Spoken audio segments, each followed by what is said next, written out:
नमस्कार, आदाब। Crime petrol the burning cases श्रृंखला के आज के एपिसोड में आप सबका स्वागत है। इंसान के जन्म के साथ ही जन्म लेते हैं उसके रिश्ते। माता पिता, भाई बहन, उससे जुड़ा हर रिश्ता उसे सौगात में मिलता है। सिर्फ एक रिश्ता ऐसा होता है जिसे वो खुद चुनता है, और वो रिश्ता होता है उसके जीवन साथी का। दो लोग मिलते हैं, भगवान को साक्षी मानकर पवित्र अग्नि के इर्द गिर्द फेरे लेकर एक दूसरे को वचन देते हैं कि वो जीवन भर एक दूसरे का साथ निभाएंगे, एक दूसरे की भावनाओं का ख्याल रखेंगे, एक दूसरे के सुख दुख में भागीदार बनेंगे।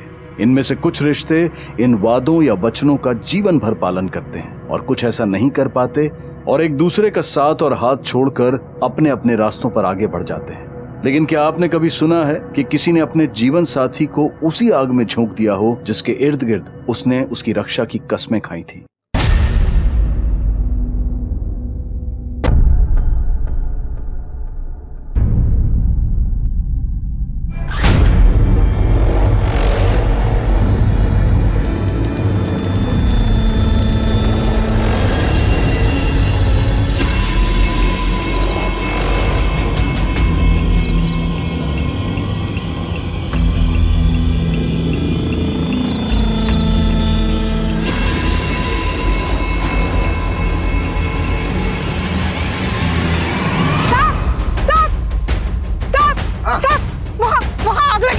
कहाँ पे? वो इस होटल के पीछे, वाटिका होटल पे। Hello hello, control room.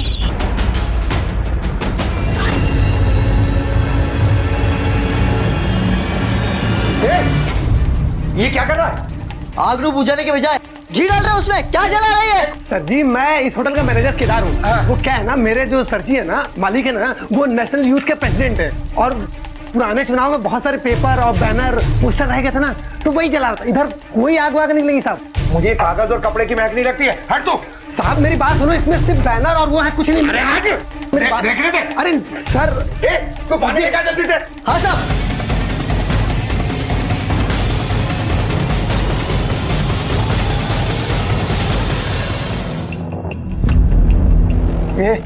ये तो किसी इंसान का पैर लगता है।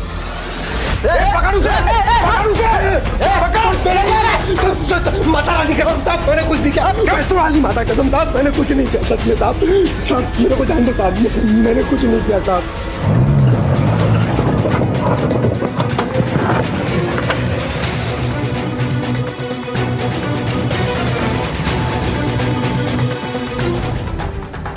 किसी औरत की लाश रखी है। होटल का जो भी स्टाफ सबसे पूछताछ करो, देखो किसी ने कुछ देखा हो। सर, ये जो कोई भी है शायद इसी में लपेट कर रखा गया था इसे। सर, वो मैनेजर केदार शर्मा जो लाश जला रहा था, उसके कपड़ों को भी खून लगा हुआ था।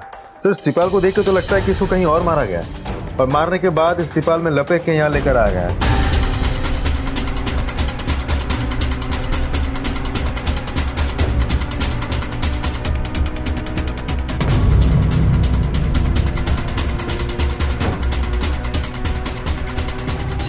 सर ये देखिए, गार्डन एरिया से पायल मिली है।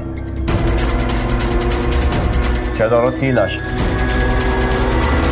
सर यहाँ पे गार्ड स्टाफ सबसे पूछताछ करी है, लेकिन सर किसी को कुछ मालूम ही नहीं है। तंदूर में एक लाश ठिकाने लगाई जा रही थी और किसी ने कुछ नहीं देखा। बॉडी का पंचनामा करके पोस्टमार्टम के लिए भिजवाओ और इस केदार शर्मा को लॉकअप में लेकर आओ। अब इससे वही बात करें।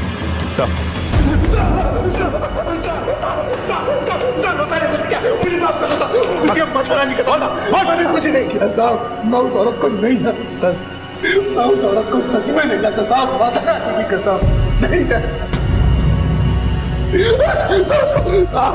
औरत की लाश को तंदूर में डाल के जला रहा था, बिना जाने वो कौन है। ऐसा करने के लिए मुझे मेरे मालिक सुनील वर्मा जी ने बोला था। सुनील वर्मा, वो नेशनल पार्टी के यूथ विंग का प्रेसिडेंट। हाँ साहब, वही। सर, सुनील के घर का लैंडलाइन को उठा नहीं रहा है। किसी को भेजा इसके घर पता करने के लिए। फरहान, पार्टी के ऑफिस में भी जाकर पता करने को बोलो। सर, इसके अलावा उसके गाड़ी का नंबर भी पता चला है। सफेद कलर की एक छोटी गाड़ी चलाता है। गाड़ी का नंबर है DL2Z2454। दिल्ली के सभी ट्रैफिक बीट्स को वायरलेस पर नंबर भेजकर अलर्ट रहने को बोलो, खासकर शहर से बाहर निकलने वाले हाईवेज पर, क्योंकि अगर इस सुनील वर्मा का इस केस से कुछ भी लेना देना है तो वो शहर छोड़कर भागने की कोशिश जरूर करेगा। सब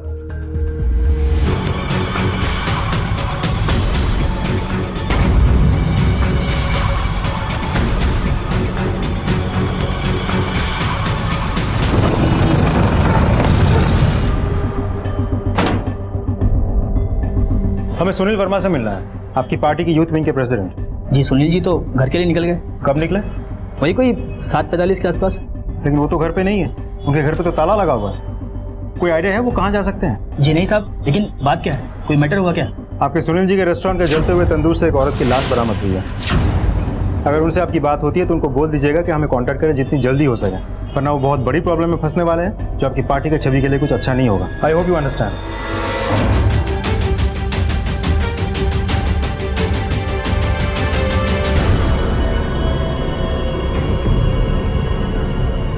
हेलो संदीप जी, आपके लिए जबरदस्त खबर है। प्रभाकर, सुनील के इस तरह गायब होने के पीछे सिर्फ दो कारण हो सकते हैं।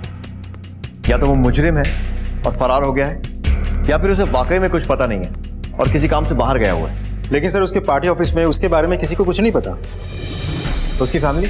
माँ बाप है सर, अलग रहते हैं लाजपत नगर में। मैंने एड्रेस निकाल लिया है। चलो फिर मिलते हैं। सब जी नहीं, पिछले 2 दिन से कोई बात नहीं हुई उससे।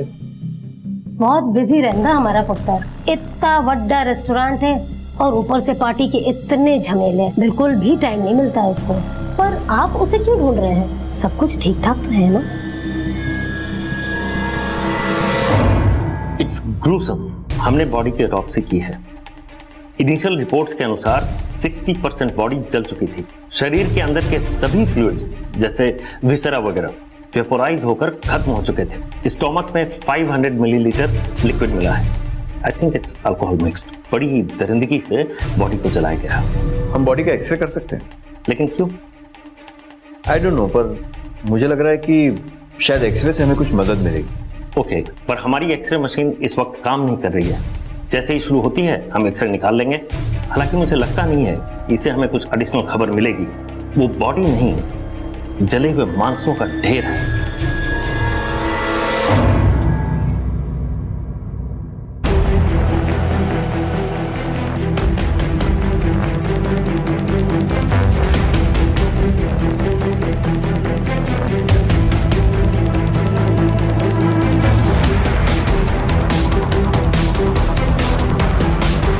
मत से कि ऐसी घिनौनी वारदात मैंने अपनी पूरी जिंदगी में कभी नहीं देखी। Have a seat. Thank you sir. वैसे अपनी जांच को लेकर हम कहां तक पहुंचे? सर, अब तो कोई खास तरक्की नहीं हुई। सुनील वर्मा भी हमारे हाथ नहीं लगा, शायद फरार हो गया। तुम क्या जानते हो सुनील वर्मा नेशनल पार्टी की यूथ विंग का प्रेसिडेंट? जी हाँ सर, जानता हूँ।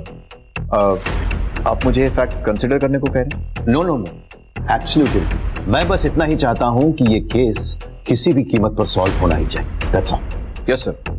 और हो सकता है हम पर पॉलिटिकल प्रेशर भी डाला जाए। उसकी फिक्र तुम मत करो, वो मैं हैंडल कर लूंगा। और एक बात, इस केस के बारे में तुम मुझे डायरेक्टली रिपोर्ट करोगे, करेक्ट? सर, विक्टिम की आइडेंटिटी सामने आई? सर फिलहाल सिर्फ इतना पता चला है कि विक्टिम फीमेल है, लेट 20s और मिड 30s के बीच की। इस केस को सॉल्व होने में विक्टिम की आइडेंटिटी का सामने आना बहुत जरूरी है। सर हम लोग पूरी कोशिश कर रहे हैं और बहुत जल्द कुछ ना कुछ जरूर पता लगेगा।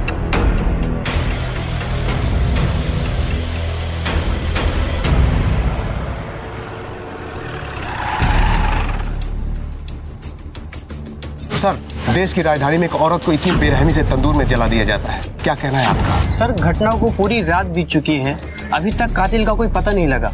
दिल्ली पुलिस नींद से कब जागेगी? क्या कहना है आपका इस पर? सर, पूरे शहर ही नहीं संपूर्ण देश में भय की लहर दौड़ चुकी है। कौन है कातिल? देखिए, हमारी जांच फिलहाल जारी है। हमने कुछ संदिग्ध लोगों की पहचान की है, लेकिन उनका नाम पब्लिक नहीं कर सकते।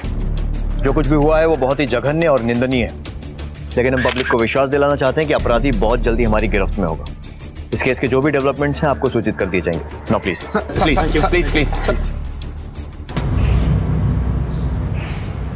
हेलो कंट्रोल रूम, जिस सफेद गाड़ी नंबर DLXX 1872 के लिए अलर्ट जारी किया गया था वो हमें करोल बाग में खड़ी मिली है। हम अभी पहुंच रहे हैं। ओके।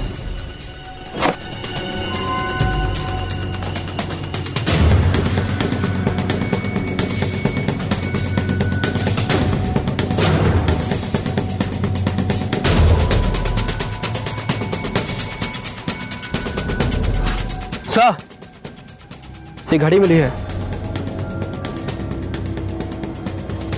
इन सैंपल्स को फॉरेंसिक डिपार्टमेंट भेजो और इस गाड़ी को भी। सर, सुनील वर्मा आपके पड़ोसी हैं, आप जानते हैं उन्हें? जी हाँ, हम जानते हैं। वो यहाँ अकेले रहते थे? नहीं जी, उनकी बीवी भी साथ में रहती है, रैना नाम है उनका। दोनों के बीच रिश्ते कैसे थे? अब जी शुरू में रहने आए ना, तब तो बड़ा ही प्यार था दोनों में। बाद में तो राम जाने की स्यापा हो गया, दोनों के झगड़े की आवाज आती थी।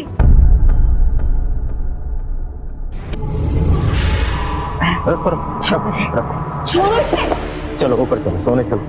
तुम जाओ, मेरा जब मन करेगा मैं आ जाऊँ। रहना बोला ना ऊपर चलो। अरे क्या रोज की रोज तुम्हारा ड्रामा है, कहाँ ना जाओ। दिमाग खराब है क्या तुम्हारा? कुत्ता पाल रखा है क्या तुमने घर में? चलो अरे चुप रहो, बाहर पड़ोस से सुन दोगे तो क्या बोलेंगे? तुम्हारी वजह से सुना जा रहा है सब कुछ। ठीक।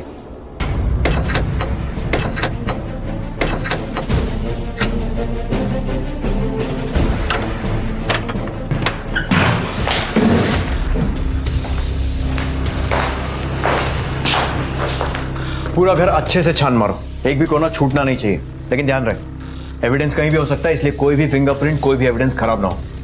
गो सर।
सर, हाँ प्रभाकर,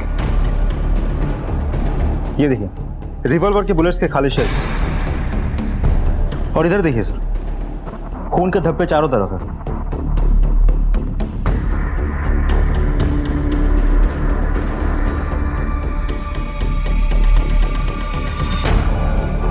ये देखिए सर, बाल भी मिला। मुझे तो लगता है उस औरत को इसी कमरे में मारा होगा। सर ये देखिए, ऊपर कबर्ड से डायरी मिली है और इसमें कुछ लिखा हुआ भी है। Sunil loves Raina loves Sunil. प्रभाकर वो देखो, एसी के प्लाई में भी बुलेट का मार। ये डायरी, बुलेट्स, ये बाल और वो प्लाई सब कलेक्ट करो और फॉरेंसिक में भेजो। Right sir. मुझे तो इस बात में कोई शक नहीं लगता कि जो लाश हमें मिली है वो सुनील वर्मा की पत्नी रैना की है। अंदाजा तो मेरा भी यही है प्रभाकर, लेकिन सिर्फ अंदाजे के आधार पर आगे नहीं बढ़ा जा सकता। हो सकता है कि वो औरत कोई और ही हो, जिसे सुनील और रैना ने मिलकर मार दिया हो और फिर फरार हो गए हो। ऐसा करो, रैना के माँ बाप को शिनाख्त के लिए बुलाओ। अगर उन्होंने बॉडी को पहचान लिया, तुम्हारे अंदाजे को आधार मिल जाएगा और इस बॉडी को पहचानो। तब तक मैं पार्टी के ऑफिस में जाकर पता करता हूँ, शायद सुनील के बारे में कोई क्लू मिले। सब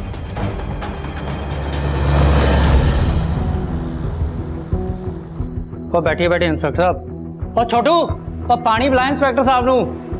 जी मैं हूँ बल्ला, पार्टी की यूथ विंग का national president. Sunil Delhi wing का था, मैं नेशनल का हूँ। रैना को जानते थे आप? हाँ जी, बहुत अच्छे से। वो भी हमारी पार्टी की वर्कर थी, वुमेन्स विंग की जनरल सेक्रेटरी। बस इसी नाते से जानते थे। अगर मैं आपसे उन दोनों के आपसी रिश्तों पर प्रकाश डालने को कहूँ तो? अब जी आपसी रिश्ते के बारे में हम क्या बोल सकते हैं जी। पार्टी, पॉलिटिक्स और यूथ की प्रॉब्लम्स के बारे में ही बात हुआ करती थी। पर्सनल लेवल पे कभी बात हुई नहीं, पर यूँ को तो खुश ही दिखते थे एक दूसरे के साथ।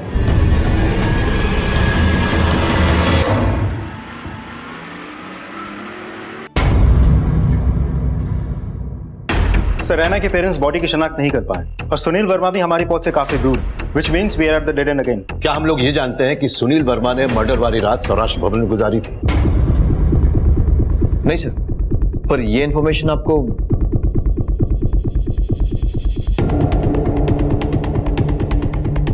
Don't feel bad.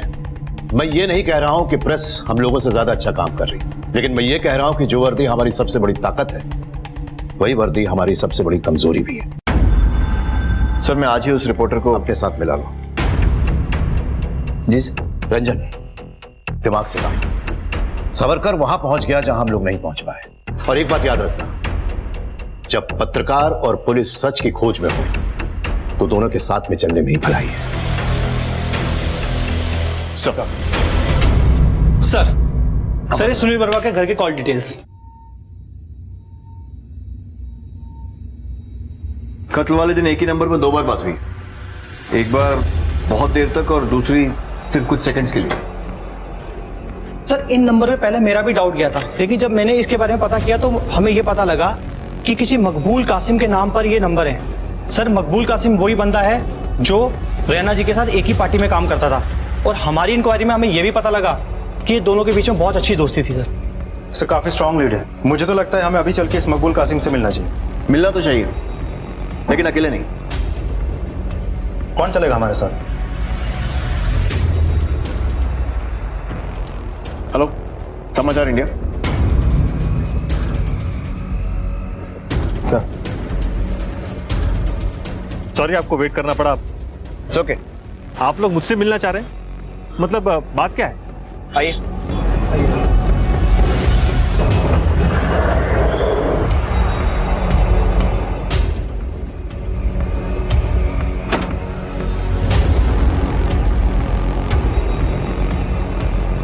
Sandeep ji, आप इन्वेस्टिगेटिव जर्नलिस्ट हैं और हमारा काम भी इन्वेस्टिगेशन का ही है।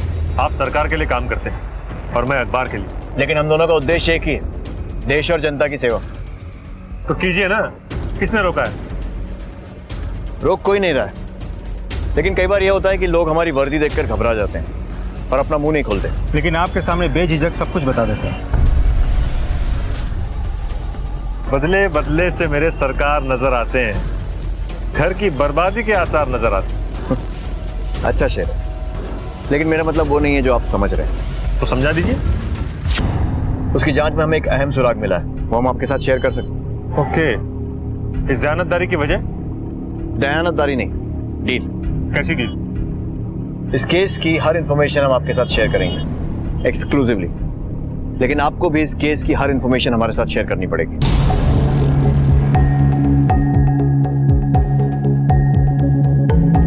मुझे मंजूर है, लेकिन मेरी भी एक शर्त है। क्या? मेरी दी हुई इंफॉर्मेशन पर आप कोई कार्रवाई नहीं करेंगे तब तक, जब तक वो इंफॉर्मेशन न्यूज बनकर मेरे अखबार में छप नहीं जाती। मंजूर है?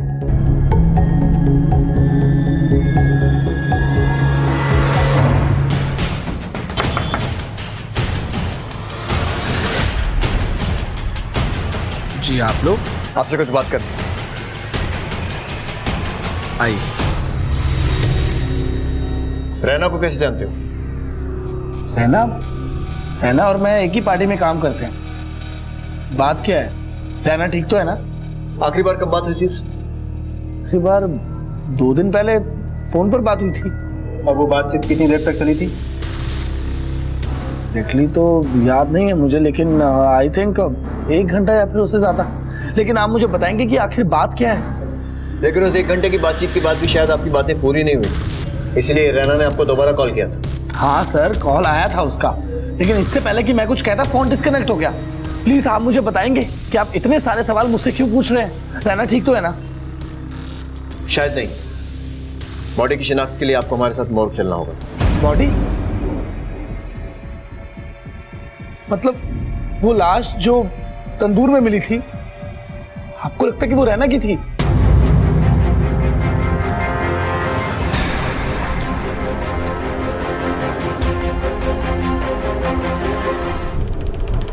मकबूल, क्या ये रहना है? मकबूल? हाँ सर, ये रहना ही है, रहना ही है ये। इसके माँ बाप भी इसे पहचान नहीं पाए थे, तुमने कैसे पहचान लिया? सर वो माँ बाप है, भीगी आंखों से शायद इसे पहचान नहीं पाए होंगे।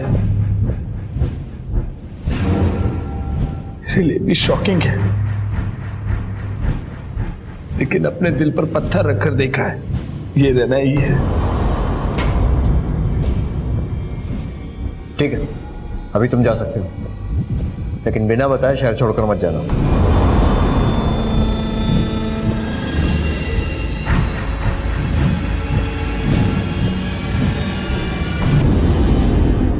मैं आप लोगों के पास ही जा रहा था, ये है आपके रिक्वेस्ट पर की गई एक्सरे की रिपोर्ट, जिससे हमें पता चला है जल के चिपक चुके मांस के बीच रिवॉल्वर की गोलियां फंसी हुई।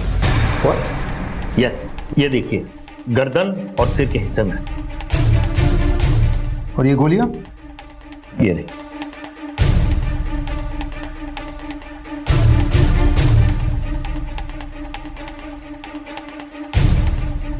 इन्हें फॉरेन बैलिस्टिक टेस्ट के लिए फोरेंसिक के पास भेजो और पता करो कि सुनील वर्मा के नाम पर कोई लाइसेंसी रिवॉल्वर इशूड है या नहीं। Sir. Thank you doctor. Sir, मकबूल ने बॉडी को आइडेंटिफाई कर लिया है, लेकिन हमें डबल श्योर होना पड़ेगा कि बॉडी वाकई में रैना की है या नहीं। उसके लिए डीएनए टेस्ट करवाना पड़ेगा, जिसके लिए परमिशन चाहिए। I agree with you. क्या है, इस केस में हम कोई भी चांस नहीं ले सकते। और जो बॉडी से बुलेट्स मिली थी, सर उन्होंने बैलिस्टिक टेस्ट के लिए भेज दिया है, बहुत जल्दी रिपोर्ट्स आ जाएंगी। सुनील की तलाश तेज कर दो। Put a bounty on his head. Right sir. भारतीय पुलिस के इतिहास में डीएनए टेस्ट की शुरुआत इसी मर्डर केस से हुई थी, क्योंकि ये लाश रैना की है या नहीं है, इसको पता लगाने का पुलिस के पास और कोई रास्ता नहीं बचा था, जिसकी रिपोर्ट को आने में अभी थोड़ा वक्त था। सुनील वर्मा अब भी फरार था। इस केस में आगे बढ़ने के लिए अपनी पूरी ताकत झोंक देने के बाद भी दिल्ली पुलिस अपनी कोशिशों से संतुष्ट नहीं थी।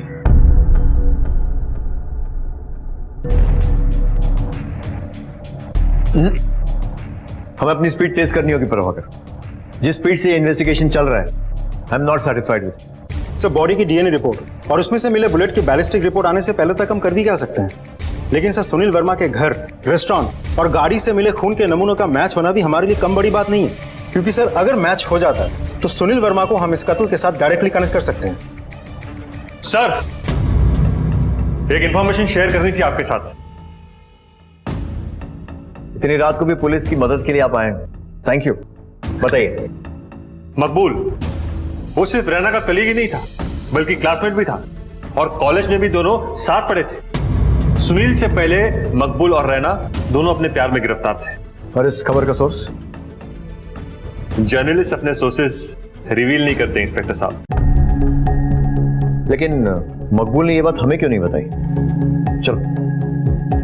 सर, आप अपनी डील भूल रहे हैं।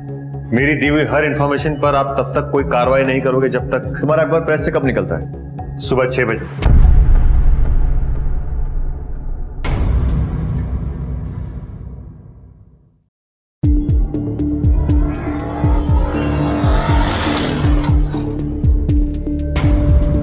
सर 6 बज गए, चले क्या? 6 बजे नहीं है, बजने वाले। परमिंदर, इंतजार करना मुश्किल होता है, लेकिन वादा तोड़ना उससे भी बुरा होता है। तो कुछ बुरा करने से अच्छा है थोड़ा इंतजार कर लिया जाए। बुलाओ से। हे, रुको, इधर आओ।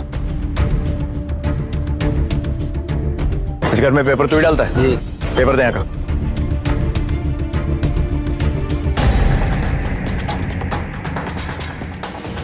या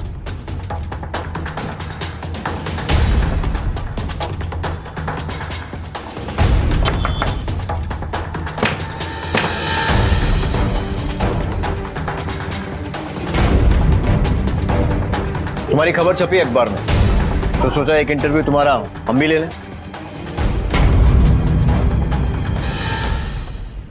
तुम्हारी और रैना की लव स्टोरी तो अखबार में छपी चुकी है, फिर भी अगर कुछ बाकी है तो यही वक्त है बताने का, वरना तुम समझते हो कि तुम इतनी बड़ी मुश्किल में पड़ जाओगे। कॉलेज के दिनों से मैं और रैना एक दूसरे को पसंद करते थे। वो पायलट बनना चाहती थी और फिर पढ़ाई खत्म होते ही हम दोनों ने साथ पॉलिटिक्स भी ज्वाइन की। शादी करना चाहते थे हम एक दूसरे से। फिर अचानक से रैना ने मुझे इग्नोर करना शुरू कर दिया। क्यों?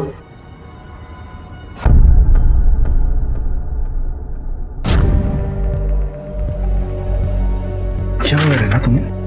हाँ, तुम मुझे ऐसे इग्नोर क्यों कर रही हो? हम दोनों एक दूसरे से प्यार करते हैं ना? जो कभी पूरा नहीं हो सकता। क्या?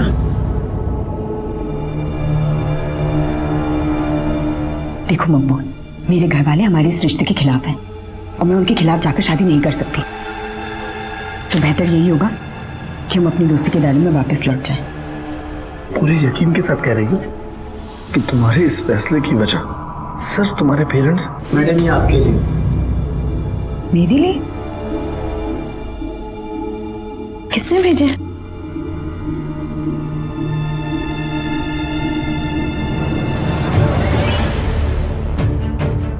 सुनील,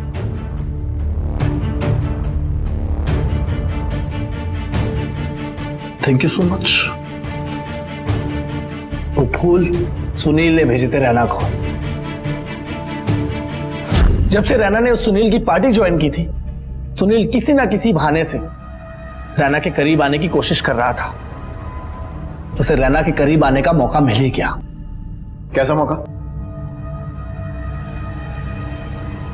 रैना की एक आंटी की डिस्प्यूटेड प्रॉपर्टी थी। सुनील ने रैना को प्रॉमिस किया था कि वो उसके खातिर उसकी आंटी की हेल्प करेगा। फिर क्या, वो और रैना एक दूसरे से मिलने लगे, एक दूसरे के साथ ज्यादा से ज्यादा टाइम स्पेंड करने लगे। लेकिन तुम भी तो हेल्प कर सकते थे इस सब में उसकी।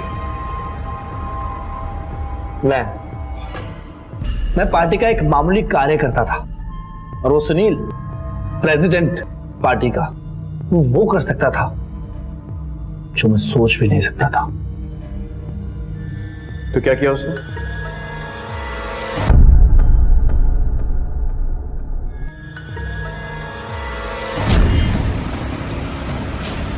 चल निकल बाहर। चल चल आजा।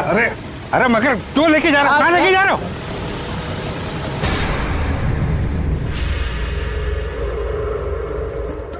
हमें पहचानता है? हाँ हाँ, आपको कौन नहीं जानता, लेकिन आप इस वक्त यहाँ? पलट के अंदर जा और मकान खाली करना शुरू कर दे, वरना बेटे ऐसा कांड करेंगे कि जिंदगी भर भूल नहीं पाएगा। समझा? समझवा दे। Sunil ji, thank you so much. आपने मेरी आंटी के लिए जो किया उसके लिए। आपसे किसने कह दिया कि हमने वो सब आपकी आंटी के लिए किया? खैर देखिए, हम नरुला जा रहे हैं लंच करने के लिए। आप अगर हमारे साथ चलेंगे तो खाने का स्वाद भी बढ़ जाएगा और हमारी खुशी भी। चलिए ना, खुशी डबल हो जाएगी। जी चलिए। चलिए, आते हैं मकबूल है। अगर तुम्हारी कहानी को सच मान लें तो फिर तो रैना के कत्ल का सबसे पहला शक तुम पर जाना चाहिए, क्योंकि प्यार में चोट खाए आशिक से ज्यादा खतरनाक और कोई नहीं हो सकता। आपको लगता है कि मैंने रैना को मारा है? नहीं मारा है ऐसा भी नहीं लगता है। अगर मुझे मारना ही होता तो मैं उस सुनील को मारता जो मेरे और रैना के बीच में आ गया था। हो सकता मार भी देते, पर शायद मौका ना मिला। हजारों मौके मिले थे मुझे सुनील को मारने के लिए। मैं उसे उस वक्त भी मार सकता था जब मुझे यह बात का पता लगा था कि सुनील रैना से शादी कर रहा है, सारी दुनिया से छिपकर। कहां? मंदिर में, जहां उन दोनों के सिवा उनके माँ बाप भी शामिल थे। सुनील ने रैना से शादी तो की, लेकिन वो ये नहीं चाहता था कि इस शादी के बारे में पूरी दुनिया को पता चले। एक तरह से वो रैना को कैद करके रखना चाहता था। उसे ना कहीं जाने देता था, ना किसी से मिलने देता था। वो सारा दिन घुट घुट के उसी घर में जी रही थी। उसका दम घुटता था सर। वो अपना गम छिपाने के लिए शराब पीने लगी। आए दिन उनके बीच झगड़े हुआ करते थे सर। वो उसे मारा भी करता था। लेकिन जब उसे किसी से मिलने की इजाजत ही नहीं थी तो तुम्हें कैसे पता ये सब?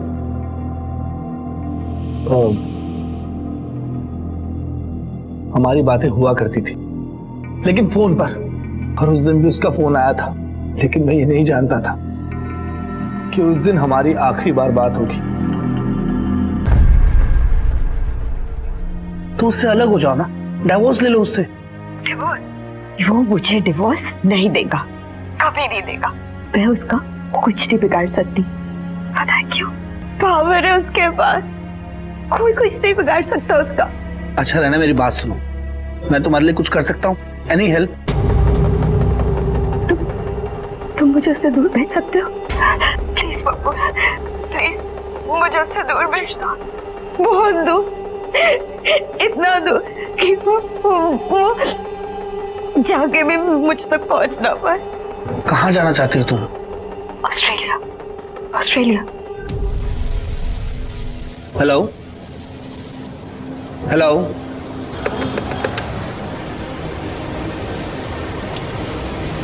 लेकिन ऑस्ट्रेलिया ही क्यों? क्योंकि वहां उसके कुछ रिलेटिव्स रहते थे, इसलिए। और तुमने उसे प्रॉमिस कर दिया कि तुम उसकी मदद करोगे? नहीं सर, मेरे कुछ भी जवाब देने से पहले उसने फोन काट दिया। क्यों? मुझे नहीं पता सर। और उसके बाद उसका दोबारा फोन आया। Hello Raina, hello. अब इससे पहले मैं कुछ बोलता, दोबारा फोन कर गया। सर, रैना की बॉडी से मिले बुलेट्स की बैलिस्टिक रिपोर्ट आ गई है। फिर से मैच। ये वही गोलियां हैं जिनके शेल्स हमें सुनील वर्मा के घर से मिले।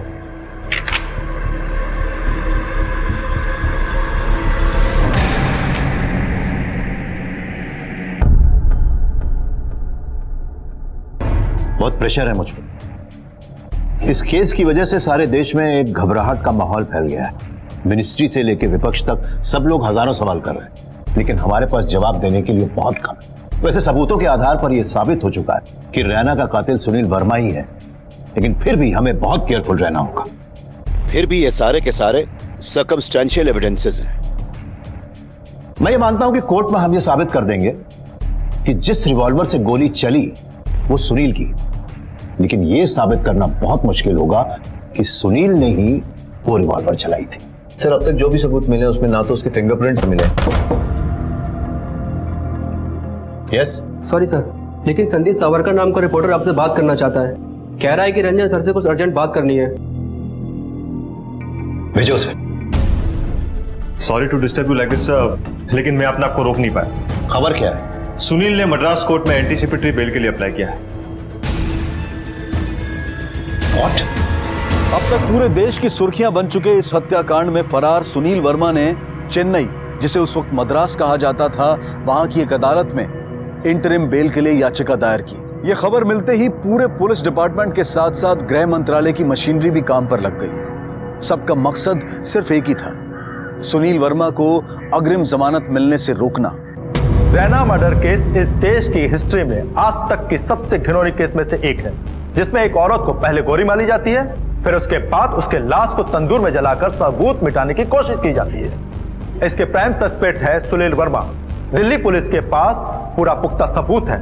सुनील वर्मा अपने राजनीतिक संबंधों का यूज करके गवाहों और सबूतों के साथ छेड़छाड़ कर सकते हैं। माय लॉर्ड, आपसे रिक्वेस्ट है ऐसे में एंटीसिपेटरी बेल को खारिज किया जाए।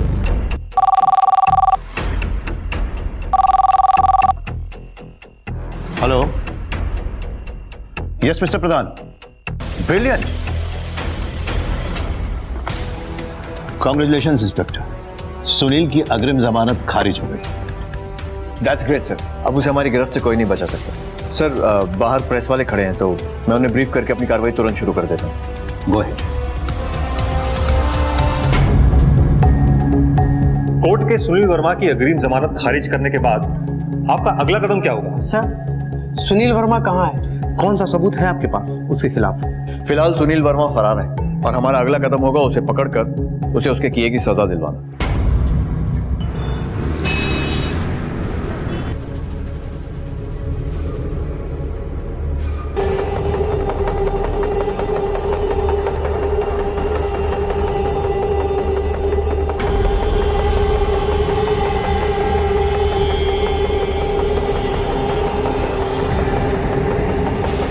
एक मिनट रुको, मैं आता।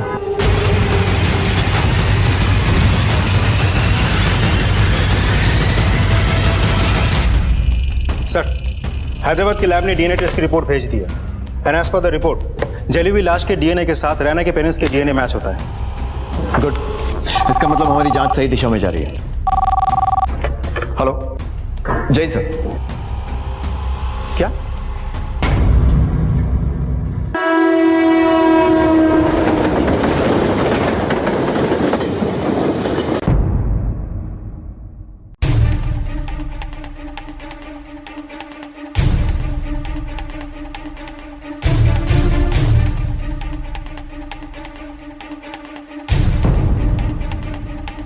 सिर्फ यही सूटकेस है उसका? यस। देखें क्या है।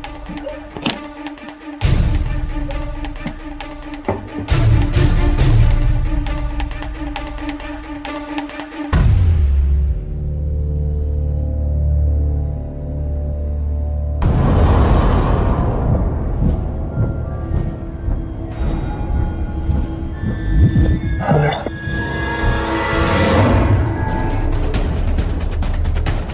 ये रिवॉल्वर और कार्ट्रिजेस हम लोग बैलिस्टिक जांच के लिए दिल्ली ले जाएंगे। Thank you very much. Chennai, जिसे उस वक्त मद्रास कहा जाता था, वहां की अदालत से सुनील वर्मा की अग्रिम जमानत की याचिका को खारिज करवाकर पुलिस ने उसे अपनी कस्टडी में ले लिया और दिल्ली ले आई। पुलिस के लिए इस मामले में ये पहली जीत थी। काफी मेहनत के बाद तंदूर हत्याकांड का पहला सस्पेक्ट उनके हाथ लग गया था और अब ऐसा लग रहा था कि रैना मर्डर केस का राज जल्द ही खुलने वाला था। भाई बहुत भगाया था, लेकिन एक बात भूल गया कि हर दौड़ कभी ना कभी कहीं ना कहीं खत्म होती है। अब तेरी वाली दौड़ को यहां आकर खत्म होना था तो हो गई। अब अगर करना चाहता है तो अपना जुर्म कबूल कर ले, वरना अदालत में तुझे मुजरिम साबित करने के लिए सारे सबूत हैं हमारे पास। बोल, तूने ही मारा था ना नैना?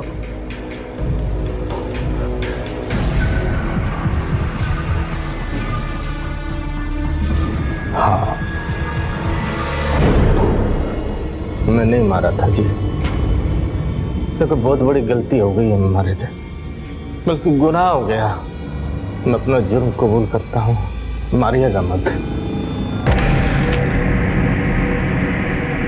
आखिरकार सुनील वर्मा के इकबाले जुर्म को दस्तावेज में कैद कर लिया गया और इसी दौरान हैदराबाद से आई डीएनए टेस्ट की रिपोर्ट से यह साफ हो गया कि तंदूर में मिली वो लाश किसी और की नहीं बल्कि रैना की थी, जो कि सुनील वर्मा की पत्नी थी। रैना के शरीर से मिली रिवॉल्वर की गोलियों की बैलिस्टिक रिपोर्ट ने भी इस बात की तस्दीक कर दी थी कि वो गोलियां सुनील वर्मा की रिवॉल्वर से ही चलाई गई थी। इन सभी सर्कमस्टेंशियल एविडेंस के बेसिस पर पुलिस ने जो सुनील के खिलाफ केस बनाया था वो काफी पुख्ता था। पुलिस ये उम्मीद कर रही थी कि सुनील को अदालत में पेश करने के बाद 1 या 2 सुनवाइयों में ही उसे सजा सुना दी जाएगी, लेकिन ऐसा सोचना पुलिस की गलती थी, क्योंकि अदालत में सुनील अपने बयानों से पूरी तरह मुकर गया। सर, मैंने अपनी बीवी को नहीं मारा है। मैं तो अपनी बीवी से बहुत प्यार करता था सर। तो जिस दिन ये हादसा हुआ, मैं तो दिल्ली में था ही नहीं, मैं तो मुंबई गया हुआ था। मैं तो वहां से लौटकर जब वापस मद्रास आया तब मुझे पता चला कि क्या हुआ। हमें यकीन ही नहीं हुआ कि रैना। सुनील अदालत में पुलिस को दिए अपने इकबालिया बयान से साफ मुकर गया। उसने पुलिस पर इल्जाम लगाया कि वो बयान उस पर दबाव डालकर लिखवाया गया था। उसका कहना था कि वो पूरी तरह से निर्दोष था और उसकी पत्नी रैना की हत्या उसके राजनीतिक करियर को खत्म करने की एक साजिश थी जो उसके किसी विरोधी ने चली थी। दूसरी तरफ सरकारी वकील पुलिस द्वारा मुहैया कराए गए सबूतों को आधार बनाकर अदालत को उसे मुजरिम करार देने और उसके जुर्म की सख्त से सख्त सजा देने की मांग कर रहे थे। अदालत ने दोनों पक्षों को सुनने के बाद अगली सुनवाई की तारीख मुकर्रर कर दी। Order, order. ये अदालत अगली सुनवाई तक मुलतवी की जाती है। तारीख पर तारीख पड़ती जा रही थी और इस सिलसिले को पूरे 8 साल गुजर गए। शायद कई और साल गुजर जाते अगर रहम की उम्मीद और सजा के डर के कारण सुनील वर्मा के रेस्टोरेंट के मैनेजर केदार ने उसके खिलाफ बयान देने और सरकारी गवाह बनने का फैसला न किया होता। उसने अदालत को बताया कि आखिर उस रात हुआ क्या था।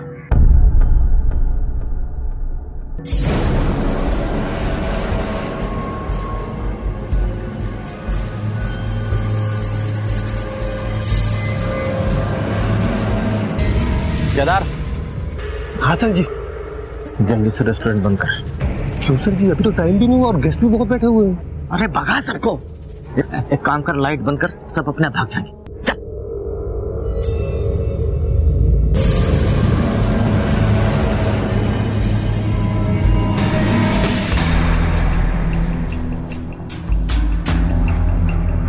साले अगर जबान खोली ना तो इसके बगल में तू भी लेटा होगा।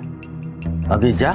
उसके बाद से सुनील साहब ने मुझसे कहा कि लाश को तंदूर में डाल दो और मैं वहां से तब तक नहीं लूं जब तक लाश पूरी तरीके से जल न जाए। ये बोल के जज साहब वो वहां से चले गए और जैसे ही वो गए पुलिस ने मुझे अरेस्ट कर ली।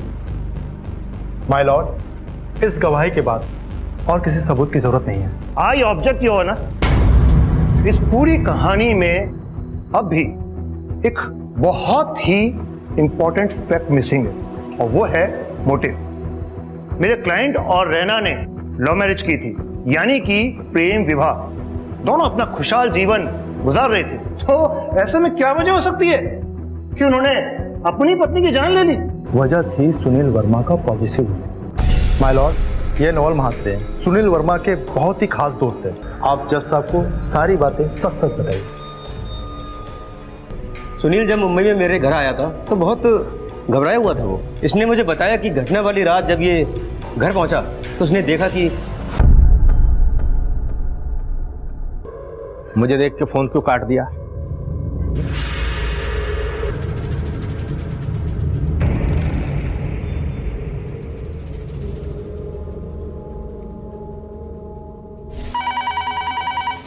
Hello Raina, hello Raina, hello. मकबूल, तेरे लिए क्या क्या नहीं किया मैंने। अपने माँ बाप के खिलाफ जाकर तुझसे शादी की, ये बंगला, ये गाड़ी, ये ऐशो आराम है, पर अपने यार से हिस्क लड़ा रही तू। धोखा मैंने नहीं, तुमने मुझे दिया है। तुमने मुझे धोखा दिया है। अच्छा, शादी तो कर ली तुमने मुझसे, तो कभी पत्नी का दर्जा दिया मुझे? हाँ, कौन जानते हमारे रिश्ते के बारे में? ये कुर्सी, वो पेंटिंग, ये दीवारें, ये चारों दीवारें, बस सिर्फ ये। अरे कभी तुम हमारे रिश्ते को बाहर लेकर गए समाज के सामने? चुप! अगर एक शब्द भी मुंह से निकाला ना, मैं अब और तुमसे डरकर नहीं रहूंगी। क्या करेगी? बोल बोल। अरे तुम मेरी जिंदगी की सबसे बड़ी भूल हो। मैं तुम्हें छोड़कर जा रही हूँ, तुम्हारी इन चार दीवार को छोड़कर जा रही हूँ मैं हमेशा के लिए। छोड़ के जाए। छोड़ा मुझे। आज तक जिसे छोड़ा है मैंने छोड़ा है। अब मैं तुम्हें ऐसे ऐसे छोड़ के दिखाऊंगी। It's a rarest case of rare, इसलिए ये अदालत मुल्जिम सुनील वर्मा को सजाए मौत का हुक्म देती है, to be hang till death.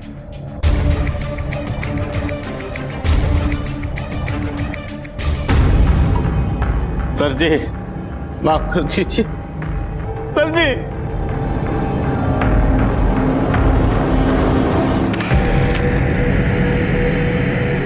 निचली अदालत ने रैना की हत्या के जुर्म में सुनील को मौत की सजा सुनाई, जिसके खिलाफ हाई कोर्ट में उसने अपील की और हार गया। उसके बाद उसने सुप्रीम कोर्ट में रहम की भीख मांगी, जहां उसकी मौत की सजा को उम्र कैद की सजा में तब्दील कर दिया गया और आज वो जेल में है। जो सामाजिक व्यवस्था हमें अपना जीवन साथी चुनने की इजाजत देती है, वही व्यवस्था हमें इस बात की भी छूट देती है कि अगर हम अपने जीवन साथी या उसके साथ अपने रिश्ते से खुश नहीं हैं, तो हम उस रिश्ते से बाहर आ सकते हैं।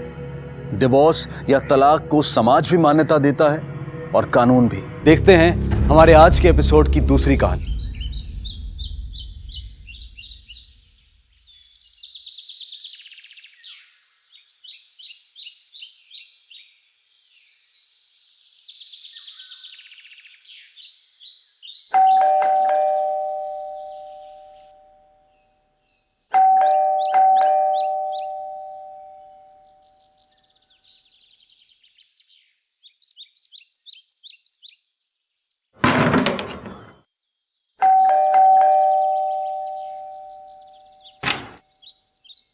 आरती, मेम साहब कब से घंटी बजा रही हूँ। ये प्रेमराज भी ना पता नहीं कहाँ चला गया सुबह सुबह। बीच का डोर भी बाहर से बंद है, अब तू अंदर कैसे आएगी? अब बालकनी से चाबी फेंको ना, मैं लेके आती हूँ। फेंकती हूँ। हाँ।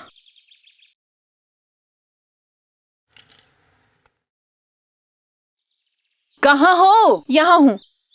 ले। हाँ मिल गई।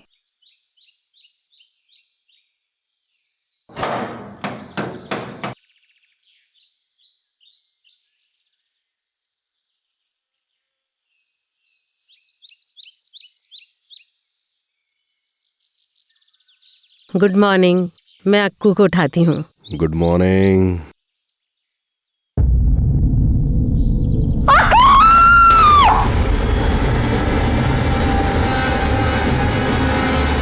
क्या हुआ? ये क्या हो गया अक्कू के बिटिया को? मार डाला प्रेमराज ने अक्कू को।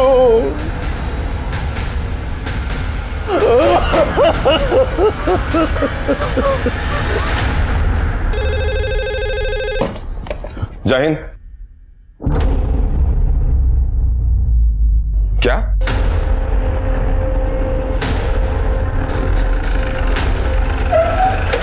Sir sir sir sir sir sir sir क्या लगता है आपको ये खून कैसे हुआ होगा sir?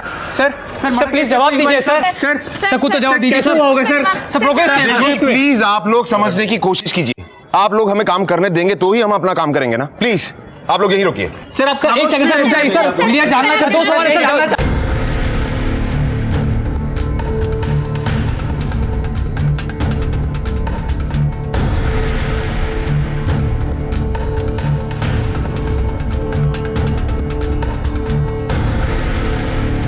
Hello sir. Sir I am Rakesh Shanwar. मैं आकृति का चाचा हूं सर। आप ये बात अच्छी तरह से जानते हैं। क्राइम सीन पर पुलिस के अलावा और कोई नहीं होना चाहिए। और आपने यहाँ पर लोगों का मेला लगा रखा है, किस लिए? सर चलिए। क्या हो रहा है यहाँ पर? मिर्ची बाजार है ये? यहाँ मजाक चल रहा है? डेड बॉडी यहाँ पर पड़ी हुई है और आप लोग ऐसे कर रहे हैं जैसे गार्डन में घूम रहे हैं। निकलिए यहाँ से। चलिए बाहर चलिए। चलिए निकलिए। सब बाहर चलिए। सर इस जगह ऑलरेडी इतने सारे लोग आ जा चुके हैं। सारे एविडेंस और प्रूफ करप्ट हो गए होंगे और ऐसे में किसी प्रॉपर क्लू का मिलना बहुत मुश्किल होगा सर। जस्ट ट्राई, हो सकता है कुछ मिल जाए। I try my best sir. आकृति इसके पेरेंट्स का है? जी अपने कमरे में। आइए।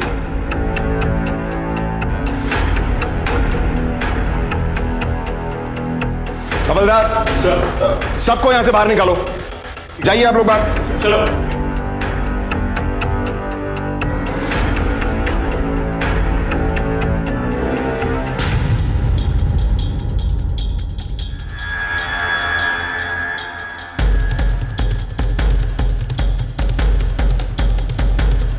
शर्मा।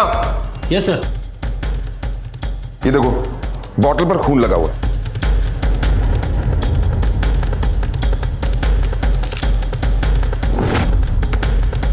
आप आइए। जी सर। भाभी संभालिए अपने आप को। महेश जी आप भी संभालो अपने आप को। महेश पुलिस वाले आए हैं। Find him out, find him. That bloody Premraj, उसी ने हमारी बेटी को मारा है। कौन है ये प्रेमराज? हमारे घर का नौकर है, यहाँ काम करता था। आपसे कुछ सवाल पूछना चाहता हूँ। For what? आप ये सवाल जवाब में अपना समय क्यों बर्बाद कर रहे हैं? जाइए उसे ढूंढिए, इससे पहले कहीं वो दूर न निकल जाए। ढूंढिए उसे। डोंट वरी, हम उसे ढूंढ निकालेंगे। आप समझ नहीं रहे हैं officer. I want you to find him now. जो प्रेमराज को ढूंढ के निकालेगा मैं उसे 25,000 रुपए दूंगा। Please go and find him, go and find him, find him please, do something. संभालिए अपने आप को, संभालिए। आप ढूंढिए उसे। महेश प्लीज, पुलिस आ चुकी है ना, वो लोग ढूंढ निकालेंगे। बैठ जाइए। तू परेशान मत हो। अरे परेशान ना हूं मैं। मिस्टर महेश संभालिए अपने आप को। हमारी बच्ची हमने खो दी। देखिए हम यहाँ पर आपकी मदद करने के लिए आए हैं। अच्छा ये बताइए कि हुआ क्या था? बॉडी को आकृति की बॉडी को सबसे पहले किसने देखा? मैंने। प्रेमराज हमारे यहाँ हमारे साथ ही रहता था। हर रोज वो सुबह 6 बजे उठ जाता था, पर आज करीब 7:30 बजे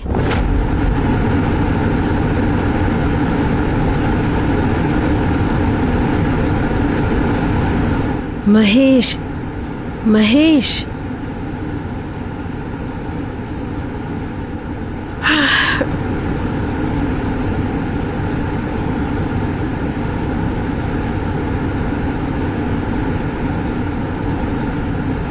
प्रेमराज, प्रेमराज,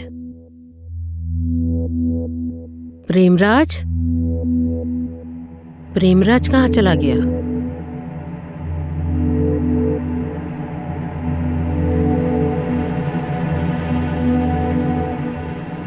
ये दरवाजा तो बाहर से लॉक है। प्रेमराज, प्रेम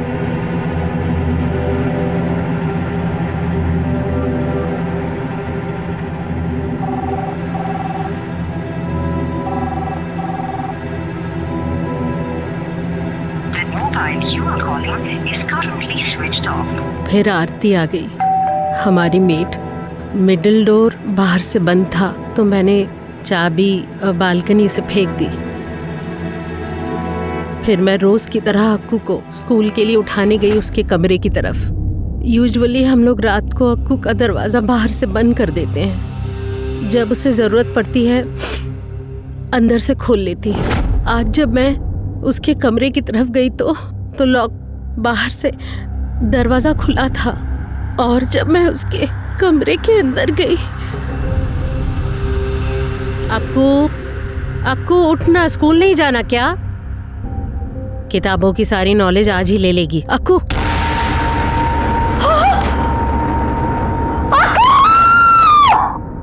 हम भी इनकी चीख सुनकर ही आए थे। पुलिस को आपने फोन किया था? नहीं, लेकिन मैंने सिक्योरिटी गार्ड को बोला था पुलिस को फोन करने के लिए। अच्छा ये बताइए कि कल रात को प्रेमराज या आकृति के साथ में कुछ गलत हुआ था? नहीं, बिल्कुल नहीं। इनफैक्ट अक्कू बहुत खुश थी कल, हम सब बहुत खुश थे। नहीं बस। अरे वैसे पापा, आप मुझे बर्थडे पे क्या गिफ्ट दे रहे हैं? वैसे बेटा, मैं आपको बर्थडे पर कुछ नहीं दे रहा हूँ। What? I don't know. पर क्यों पापा? मैं आपको आपके बर्थडे पर, बर्थडे वाले दिन कोई गिफ्ट नहीं दे रहा, क्योंकि मैं आपको आज प्रेजेंट दे रहा हूं। सरप्राइज!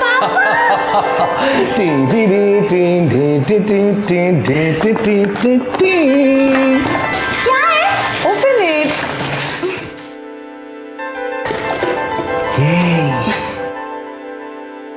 Oh God, camera! ये Thank you so much पापा, for ये बेस्ट पापा हो।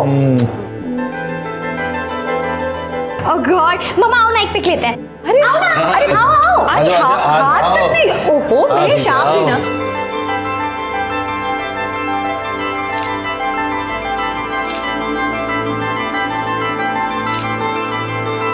मैं सबको बताती हूँ कि आप लोगों ने मुझे क्या गिफ्ट दिया है, ठीक है? वो आखिरी बार हमने अक्कू को खुश देखा। हमने उसे गुड नाइट विश किया और वो अपने कमरे में सोने के लिए चली गई।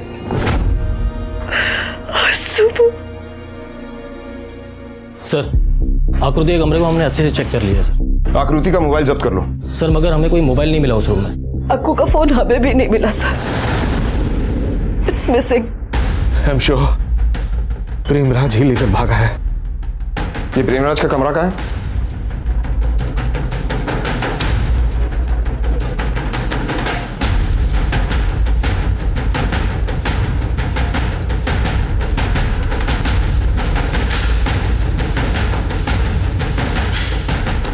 बिस्तरा बंधा हुआ है और खाना वैसे का वैसे ही पड़ा है। इसका मतलब ये प्रेमराज रात से ही गायब है। शर्मा। Yes sir. कमरे की अच्छी तरह से चेकिंग करो। सर। फोटोज लो तुम।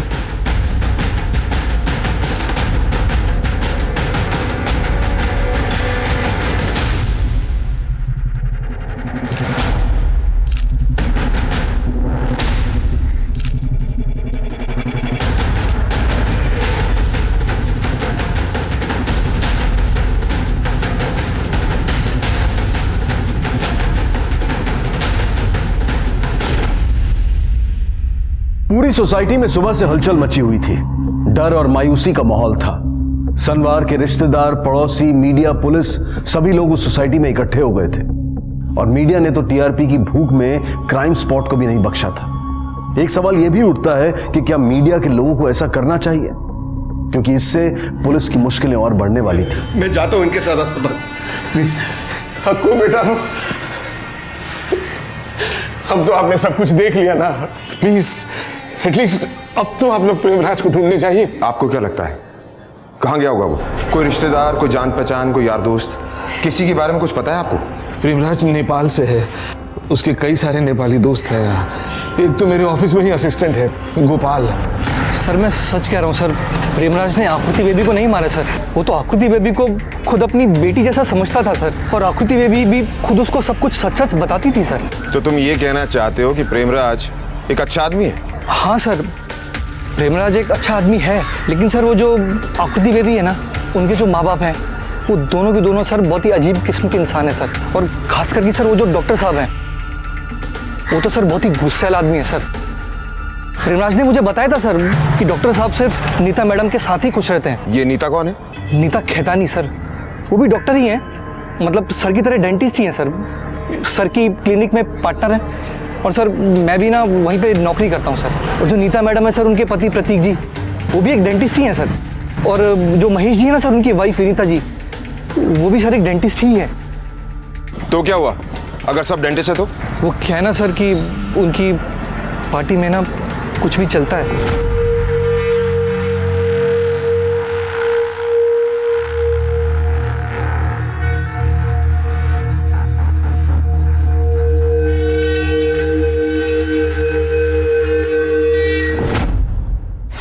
Damn it! टेरेस की चाबी क्यों चाहिए? सर हमने आकृति के मैटर्स का सैंपल ले लिया है और अब हम उसे मैटर्स को छत पे रखना चाहते हैं सर। जो चीज जहां है वही रहने दीजिए ना। महेश भाई आप शांत हो जाइए। सर एक्चुअली हमें उसके रूम को अच्छी तरह से चेक करना होगा जिसके लिए मैटर्स को हटाना जरूरी है। महेश अंदर चेक कर लिया है, टेरेस की मिल नहीं रही है। अरे मैट्रेसेस ही रखनी है ना, एक काम करो मेरे घर की टेरेस पे रख दे रहा हूँ और इधर रखो, यहाँ रख दो। ठीक है चलो।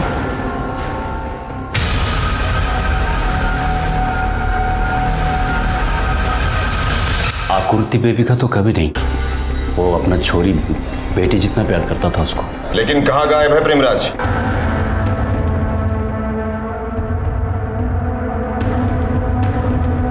साहब एक मिनट, वो साहब लोग हैं ना, वो मैं साहब का दोस्त, वो उनको पता चलेगा ना मैंने आपको कुछ बोला तो हमको बहुत भड़केगा साहब। वो प्रेमराज वहाँ काम करके बहुत परेशान था, वो दूसरा जगह काम भी ढूंढ रहा था।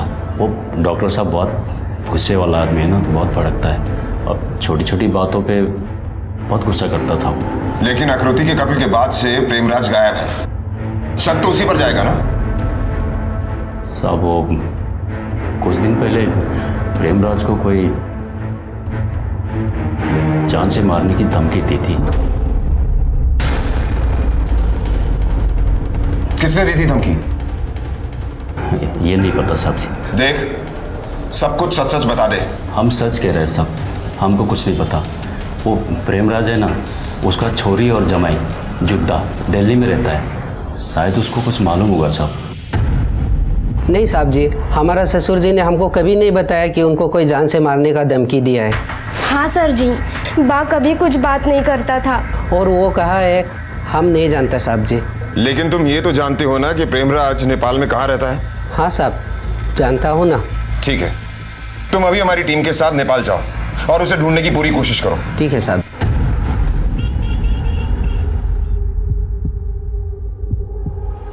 ये आकृति की लाश का पोस्टमार्टम अभी जस्ट ओवर हुआ है। हाँ आप उनसे फोन पर बात कर लीजिए। जी वो अभी बाहर आते ही होंगे। सिस्टर मैं पीएम रिपोर्ट रेडी कर रहा हूं, तुम अंदर क्लीन अप करवा देना। Doctor Anil Maurya speaking. Don't worry, मैं सब संभाल लूंगा। जैसा कि आप देख रहे हैं आकृति की लाश अभी अभी पोस्टमार्टम से लाई जा रही है। Cameraman come on, follow me.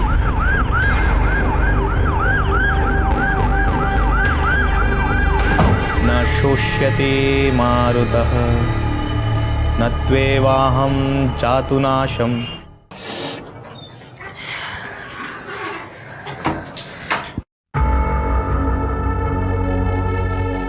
बेटा मैं इस केस का मेन इन्वेस्टिगेशन ऑफिसर हूं। I am sorry for your loss. आकृति तुम्हारी बेस्ट फ्रेंड थी ना, आई एम श्योर तुम यही चाहोगी कि उसे जल्द से जल्द इंसाफ मिले, राइट? अच्छा बेटा ये बताओ, आकृति किसी बात को लेकर परेशान थी? वो तुमसे हर बात शेयर करती होगी। आकृति मेरे साथ सब शेयर करती थी, हम दोनों को एक दूसरे के बारे में सब पता था और कल तक तो सब कुछ सही चल रहा था। In fact we went out for coffee with our friends.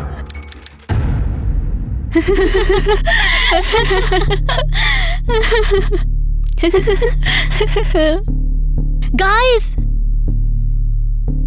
चलो जल्दी जल्दी।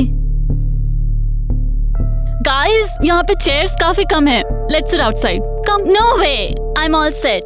तू आयुष के साथ इस कपल टेबल पे बैठना. Shut up Tina. What shut up? वैसे तो you keep on chanting his name all time. Ayush Ayush. Phone पे घंटों बात करते हो. फेस टू फेस बात करने में क्या प्रॉब्लम है? कुछ भी ना. व्हाट कुछ भी? You also know he likes you. तू जाना. Don't disturb me. चलो गाइस, लेट्स ऑर्डर समथिंग. क्या कोल्ड कॉफी या चॉकलेट कॉफी? Oh okay.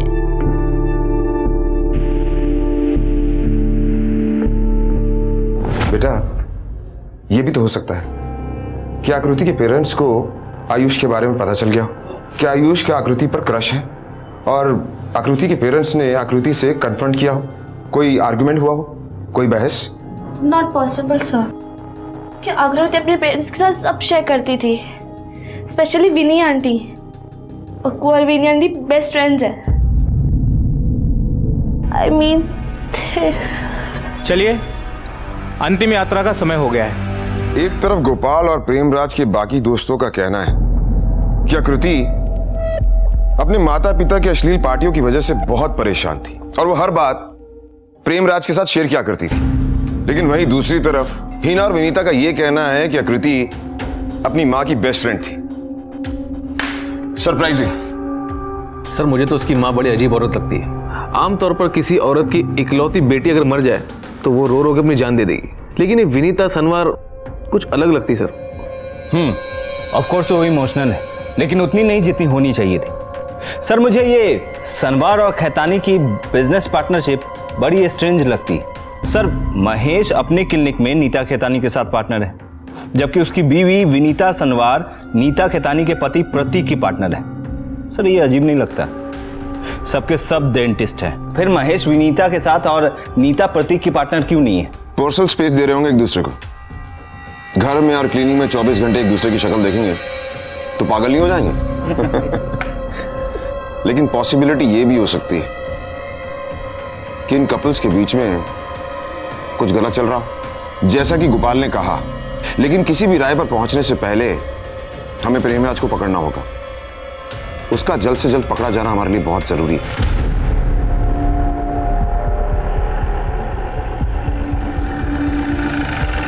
साहब, इससे आगे हम लोग को चल के जाना पड़ेगा.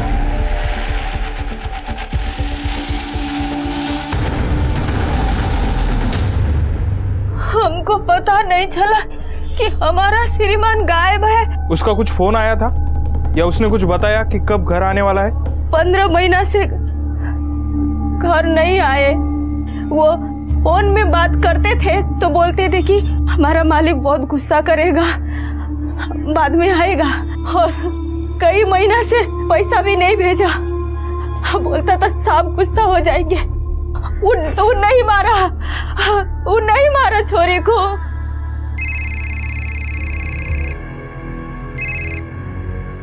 हेलो सर, एक रिटायर्ड पुलिस ऑफिसर यहाँ पर आए.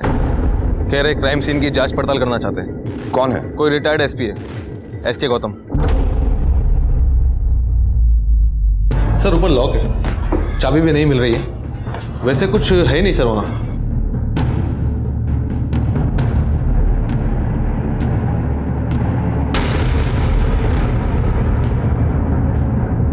कुछ है नहीं? यहाँ तो खून के मार्क्स हैं.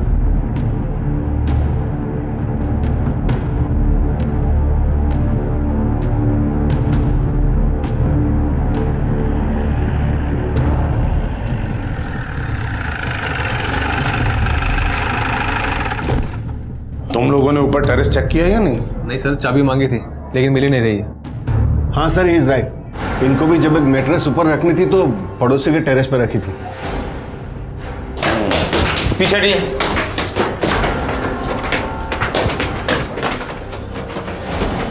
कमाल है, आपको ताले के ऊपर खून के निशान नजर नहीं आए? ऑफिसर, आई मस्ट से आपने एक बहुत ही इंपॉर्टेंट एविडेंस मिस कर दिया है. राम सिंह, ताला तोड़ने का इंतजाम करो. जी साहब.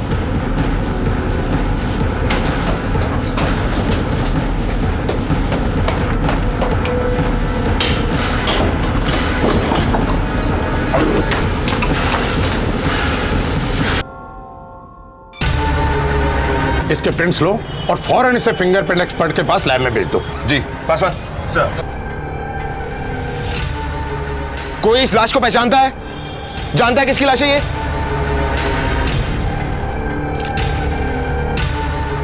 आप पहचानते हैं? नहीं जी। कोई जानता है किसकी बॉडी है ये?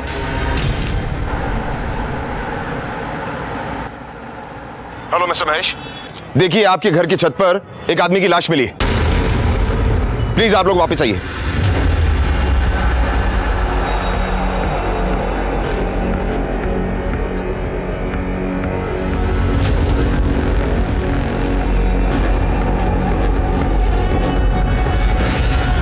नहीं, ये प्रेमराज तो नहीं लगता।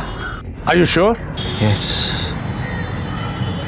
आई एम श्योर। आइडेंटिफिकेशन के लिए हमने डॉक्टर विनीता को भी बुलाया। शायद हो सकता है वो जानती हो कि किसकी बॉडी है। Come on officer, come on, आप प्लीज हमसे थोड़ी हमदर्दी तो रखिए। मेरी मरी हुई बेटी की अस्थियों का कलश मेरी पत्नी के हाथ में है अभी। जब तक हम उस राख को हरिद्वार ले जाकर गंगा में प्रवाहित नहीं करते, मेरी पत्नी विनीता कार से बाहर नहीं उतर सकती। देखिए मैं आपकी सिचुएशन समझ सकता हूं, और जब तक इसकी इन्वेस्टिगेशन नहीं हो जाती, इसकी आइडेंटिटी नहीं पता लग जाती, तब तक हमारी इन्वेस्टिगेशन आगे नहीं बढ़ सकती। आप चाहते हैं ना कि आपकी बेटी का कातिल पकड़ा जाए?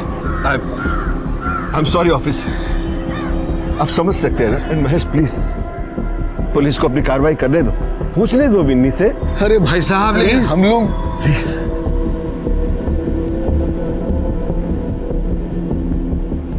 ओके, मैं खुद ही जाकर विनीता को बॉडी डिस्क्राइब कर देता हूँ, बट आई एम श्योर वो भी कुछ नहीं जानती है।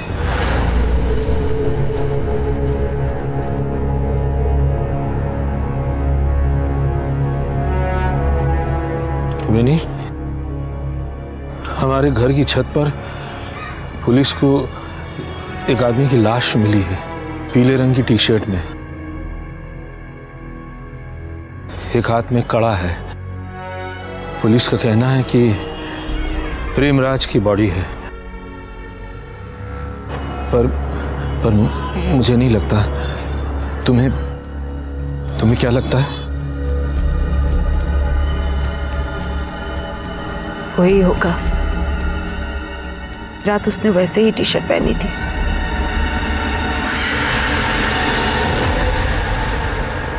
होगी, लेकिन अब प्रेमराज की भी हत्या हो चुकी है। किसने किया होगा ये खून? वहाँ पुलिस अपना सर खुजला रही है कि आखिर ये दोनों खून किसने और कैसे किए, जबकि ये बिल्कुल आईने की तरह साफ है। उस रात उस घर में 4 लोग मौजूद थे, जिनमें से 2 की निर्मम तरीके से हत्या हो गई। इसका मतलब जो 2 लोग जिंदा हैं, उन्होंने जरूर कुछ ना कुछ देखा होगा, सुना होगा। डॉक्टर महेश और डॉक्टर विनीता सनवार ने कुछ तो सुना होगा। चलिए मान लेते हैं प्रेमराज की हत्या छत पर हुई तो उन्होंने कुछ सुना नहीं, लेकिन आकृति की हत्या तो ठीक उनके बाजू वाले कमरे में हुई। जिसे इतनी भयानक मौत मिली, वो चीखी होगी, चिल्लाई होगी। ऐसा कैसे संभव हो सकता है कि उसके माता पिता ने कुछ भी नहीं सुना? सर, फॉरेंसिक की रिपोर्ट के अनुसार स्कॉच की बोतल पे जो हमें ब्लड मार्क्स मिले, उसका डीएनए आकृति और प्रेमराज के डीएनए से मैच करता है। लेकिन सर, बोतल पे हमें किसी के भी क्लियर फिंगरप्रिंट्स नहीं मिले। और सर, पोस्टमार्टम के अनुसार आकृति का जब गला रेता गया था, उसके पहले ही उसकी मौत हो चुकी थी। सर, उसकी मौत सर पे किसी मोटे हथियार के वार की वजह से हुई थी। और सर, फोरहेड पे ब्लड क्लॉट के साइज के अनुसार चोट लगने के 2 मिनट के अंदर ही उसकी मौत हो गई थी। और सर, प्रेमराज की भी मौत बिल्कुल वैसी ही हुई थी, लेकिन उसे छत पे ले जाके मारा गया था। हर किसी के मन में इस केस को लेकर कई सवाल थे।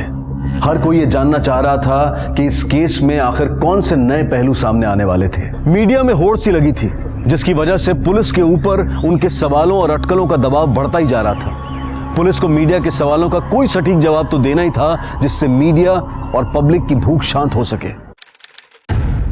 जी, मेरा नाम गुरमीत सिंह है और आज मैं आपको श्रुति सनवार मर्डर केस के डेवलपमेंट के बारे में बताऊंगा। यस, आकृति सनवार। जैसा कि हमें पता चला है कि डॉक्टर महेश का अपने दोस्त की बीवी के साथ ही अफेयर चल रहा था और आकृति को ये बहुत बुरा लगा और उसने प्रेमराज से अपने दिल की बात शेयर की। इस दौरान प्रेमराज और श्रुति एक दूसरे के करीब आए। रुको रुको, मैं सुनना चाहता हूँ वो क्या कह रहा है। और जैसा कि पुलिस को लगता है कि डॉक्टर महेश और नीता खेतानी का अफेयर चल रहा था। नीता खेतानी जो डॉक्टर महेश के क्लिनिक में पार्टनर भी हैं, और आकृति को यह बिल्कुल पसंद नहीं था। अपने पिता के द्वारा दिए गए धोखे को आकृति सह नहीं पा रही थी, और अक्सर आकृति प्रेमराज से हर बात शेयर किया करती थी। हो सकता है ये बात भी उसने प्रेमराज को बताई हो, और दोनों के बीच अक्सर इस बात को लेकर चर्चा हुआ करती थी। उन दोनों के बीच घनिष्ठता बढ़ती चली जा रही थी और वो दोनों एक दूसरे के करीब आ गए। और जैसा कि पुलिस को लगता है, डॉक्टर महेश 9:30 बजे अपने घर से बाहर गए और करीब 11:30 बजे घर वापस लौटे, पर शायद वो दोनों एक दूसरे के बहुत करीब थे। डॉक्टर महेश को ये बात बर्दाश्त नहीं हुई और फिर छत का दरवाजा बंद करके उसको लॉक लगा दिया, और उसके बाद उन्होंने अपनी ही बेटी को किसी भारी हथियार से मारा। दोनों हत्याएं करने के बाद जब उनको एहसास हुआ तो अपने आप को शांत करने के लिए उन्होंने हॉल में बैठकर शराब भी पी, और हमें लगता है कि कुछ ठीक ऐसा ही हुआ होगा। Thank you. आपके सबूत के बिना पर इतना कुछ कह रहे हैं। Thank you, thank you, thank you. इन्होंने खून किया या नहीं? Sir action sir. Officer, what the hell was that? Press conference में ये बकवास क्यों होने दिया आपने? क्यों? डॉक्टर साहब, आपके सारे सवालों के जवाब आपको बहुत जल्द मिल जाएंगे, लेकिन उससे पहले कांस्टेबल सरला, डॉक्टर नीता, आप इनके साथ जाकर अंदर बैठिए। मुझे डॉक्टर साहब से कुछ जरूरी सवाल करने हैं। जी नहीं, मैं कहीं नहीं जाऊंगी। आपको जो कुछ भी पूछना है मेरे सामने पूछे please. It's okay Vini, but Mahesh, तुम जाओ। इतने घटिया एलिगेशंस लगने के बाद मैं भी देखना चाहूंगा कि और क्या सवाल पूछना बाकी है। तुम जाओ।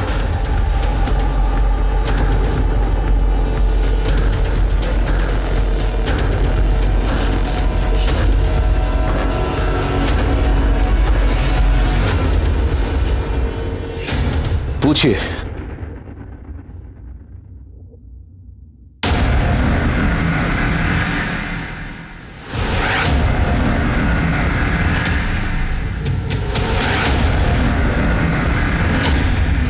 अभी अभी ये न्यूज आई है कि डॉक्टर महेश सनवार को अपनी ही बेटी आकृति सनवार और नौकर प्रेमराज के कत्ल के जुर्म में गिरफ्तार कर लिया गया है। लोकल मजिस्ट्रेट ने अभी अभी उन्हें गिरफ्तार करने के ऑर्डर्स दिए हैं। अम्मी, ये महेश अंकल को अरेस्ट नहीं कर सकते, उन्होंने कुछ नहीं किया। देखिए, पुलिस जो करना चाहिए वो काम नहीं कर रही है, बल्कि वो अपने काम को जल्द से जल्द कैसे निपटाया जाए वो काम कर रही है। पहले झूठी कहानी बनाकर आकृति और महेश पर गंदे एलिगेशंस लगाए, और फिर महेश को अरेस्ट किया। I mean, what? Sorry, that's the only why I want CBI to intervene to help us getting the justice. मैं चाहता हूं कि इस केस की तहकीकात CBI खुद करे।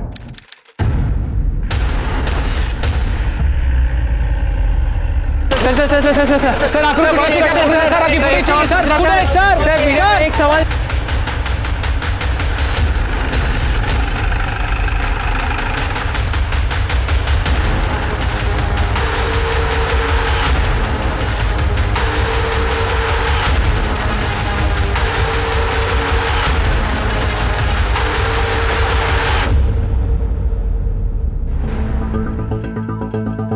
फोटोज है ना? सनवार परिवार की अपील पर यूपी गवर्नमेंट ने इस केस को सीबीआई को सौंप दिया। सीबीआई टीम ने आकृति मर्डर केस की जांच नए सिरे से शुरू की। अब देखना यह था कि सीबीआई आकृति मर्डर केस से जुड़े किन नए पहलुओं को उजागर करेगी।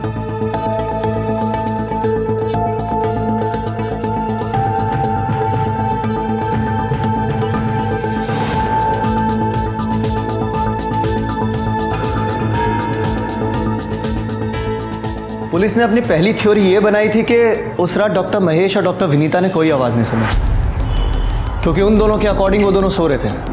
उनके कमरे का एयर कंडीशनर चल रहा था, जिसकी वजह से बहुत ज़्यादा शोर हो रहा था। दोनों रूम्स बंद थे, इसलिए कोई आवाज़ ही नहीं आई।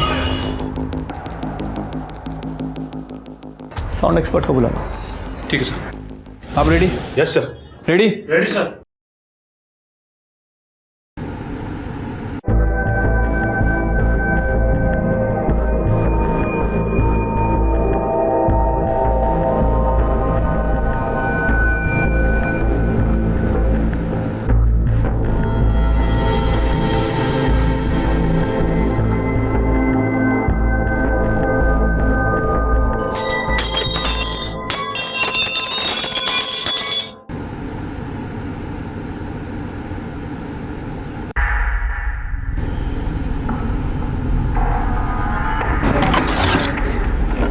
सर, कुछ आवाज आई क्या? नहीं तो।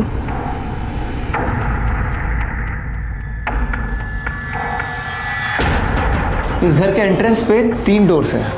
हाँ सर। और ये जो दरवाज़ा था ये अंदर से लॉक था। इसका मतलब ये हुआ कि घर में जो 2 लोग जिंदा थे उन्हें ज़रूर कुछ ना कुछ पता है। लेकिन ये भी तो हो सकता है कि कोई और भी घर के अंदर मौजूद हो, और हो सकता है कि वो डॉक्टर महेश और डॉक्टर विनीता के सो जाने के बाद घर के अंदर आया हो। बीच वाले इस डोर पे बाहर से कुंडी लगी हुई थी, है ना? तो हो सकता है कि कोई बाहर से घर के अंदर दाखिल हुआ और प्रेमराज और आकृति को मारने के बाद भागते वक्त इसकी कुंडी लगा दी ताकि कोई अंदर से बाहर उसे पकड़ने के लिए ना भाग सके। हो सकता है सर। विनीता जी, आप श्योर हैं कि ये प्रेमराज बिल्कुल ड्रिंक नहीं करता था? नहीं मतलब हमें जो फोटोग्राफ्स मिले हैं उसमें तो बियर की खाली बॉटल साफ दिखाई दे रही हैं। प्रेमराज ने कभी भी ऐसा कोई इम्प्रेशन नहीं दिया कि वो ड्रिंक करता है। उसने कभी हमें कोई शिकायत का मौका ही नहीं दिया। उस दिन जब वो घर पर उस सुबह नहीं था तो मुझे थोड़ा अजीब लगा। मैंने उसे फ़ोन किया, 1-2 बार रिंग गई, उसके बाद फ़ोन स्विच ऑफ हो गया। लेकिन प्रेमराज की बॉडी के पास तो हमें कोई फ़ोन बरामद नहीं हुआ। उसके फ़ोन के सीडीआर रिकॉर्ड्स मंगवाए हैं ना? Yes sir. प्रेमराज के फ़ोन पर उस समय इन्होंने फ़ोन किया था। उसकी फ़ोन लोकेशन जलवायु विहार की थी, सेक्टर 20।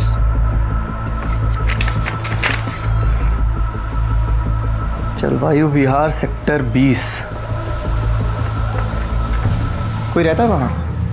प्रेमराज का कोई रिश्तेदार, जान पहचान वाला कोई भी? गोपाल?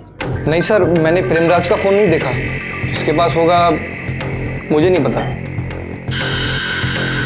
अच्छा गोपाल, एक बात बता, ये प्रेमराज का किसी से कोई झगड़ा वगड़ा था क्या? किसी तरह की कोई दुश्मनी किसी से? नहीं सर, कोई दुश्मनी नहीं थी। अब वो क्या है ना, वो जो डॉक्टर साहब ना उसको बार बार डांटते रहते थे, तो इसीलिए बेचारा परेशान रहता था वो, और तो कोई बात नहीं। सुना मैंने। वो क्या नाम है उसका? बहादुर ना? बहादुर बता रहा था। कहाँ रहता है वो? वीर बहादुर सेक्टर 13 में। नहीं साहब, हम नहीं जानता है। हमने प्रेमराज का मोबाइल कभी नहीं देखा। हाँ, उस दिन हमने फ़ोन करने का कोशिश किया था लेकिन उसका फ़ोन बंद था साहब। अच्छा? हाँ साहब। साहब, वो थापा से पूछ लो ना, वो भी जानता है उसको। थापा? साहब, उस दिन इसने भी फ़ोन ट्राई किया था। जी साहब। पता साहब को क्या हुआ? तुम्हारा नाम थापा है ना? हाँ साहब। अच्छा थापा, ये प्रेमराज को जानते हो? हाँ साहब, बहुत अच्छा आदमी था। अच्छा थापा, तुम्हें क्या लगता है ये डॉक्टर महेश ने मारा होगा? नहीं साहब, डॉक्टर साहब बहुत गुस्से वाला आदमी था। वो हमेशा प्रेमराज को डांटता रहता था, पर साहब वो गोपाल को ज़्यादा डांटता था। गोपाल? जी साहब। वही ना, वो जो क्लिनिक में काम करता है? हाँ साहब। और जिस दिन आकृति और प्रेमराज का मर्डर हुआ था ना साहब, उस दिन भी डॉक्टर साहब ने गोपाल को बहुत डांटा था, और सभी पेशेंट के सामने साहब। क्या है ये? ऐसे बनाते हैं कास्ट? साला गधा, एक काम ठीक से नहीं कर सकता है। दुकान में ईयरफोन लगाए मस्त गाने सुनता रहता है। अय्याशी की तनख्वाह देता हूं क्या? गधा। गोपाल बहुत गुस्से में था साहब, वैसे कभी वो गुस्सा नहीं करता। थापा के बयान के बाद सीबीआई की शक की सुई गोपाल की तरफ घूम गई। वो क्या है कि आलोक सर तेरे से बहुत खुश हैं। उन्होंने थापा के कमरे की तलाशी ली, जहां से उन्हें एक खुकरी बरामद हुई।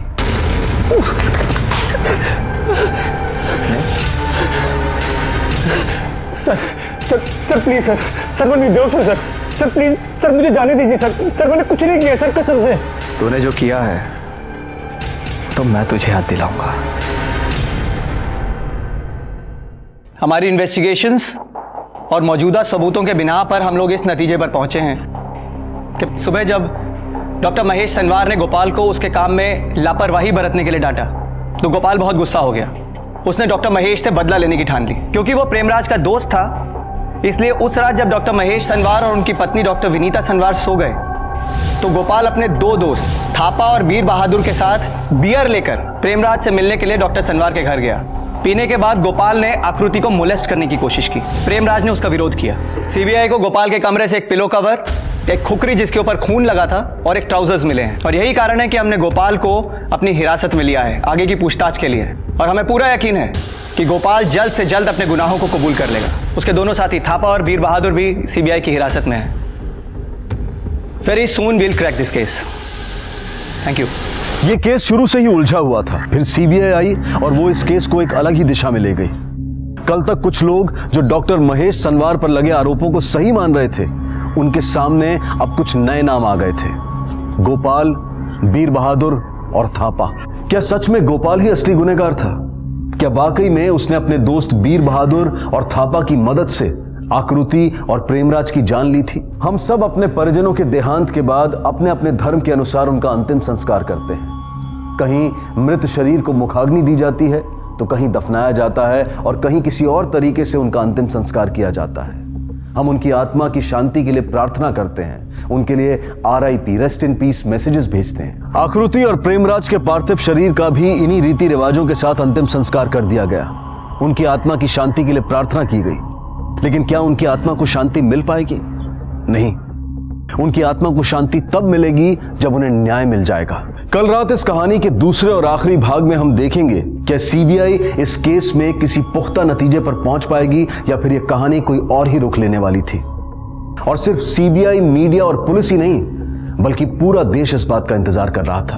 अब मैं अनूप सोनी आपसे विदा लेता हूं, फिर मुलाकात होगी। तब तक अपना और अपने परिवार का ख्याल रखें और देखते रहें क्राइम पेट्रोल डायल 100। सबक एक को सीख हम सबको। जय हिंद। इस तरह के और भी एपिसोड देखने के लिए हमारे चैनल को सब्सक्राइब करें और बेल आइकन दबाना ना भूलें।